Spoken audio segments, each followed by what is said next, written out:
Anyone not recognizing this fabricating thought, who does not awaken to inner awareness of it, will never truly understand the nature of existence or the essence of suffering.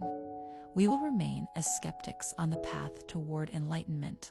However, if we cultivate inner awareness, anchoring ourselves in mindfulness, we begin to dispel to ignorance.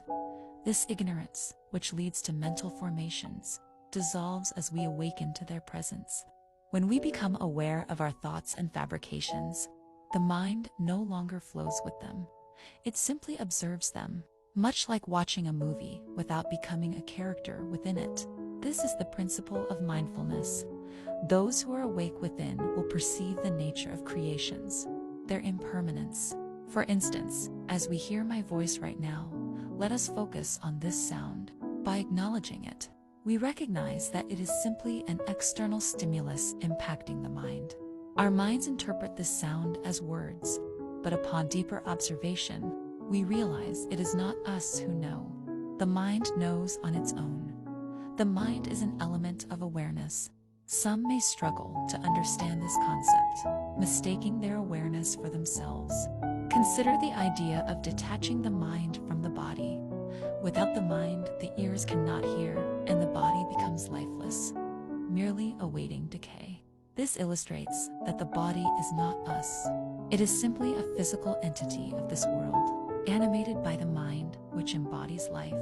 However, our minds often become clouded with ignorance, leading us to inhabit various forms, seeking external knowledge instead of recognizing what lies within. Instead, we often cling to mental fabrications, assigning value to everything around us.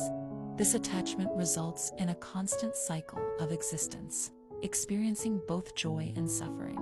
If we cultivate inner awareness, we begin to recognize our thoughts as they arise, seeing them without attachment as mere phenomena.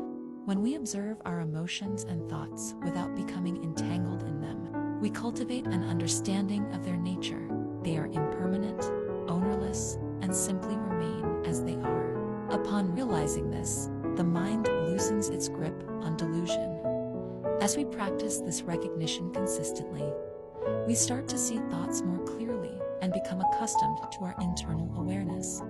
In the beginning, we may struggle to keep up, noticing when we feel anger or frustration. Yet, as we become more aware, we recognize these feelings for what they are, not owned by anyone. The nature of mental formations carries no inherent self. There is no solid identity within them, so we shouldn't fear them. There is truly nothing that belongs to us. The 5 aggregates: form, feeling, perception, mental formation, consciousness, hold no essence of ownership. Understanding this deeply allows us to step back from attachment and find liberation in the present moment.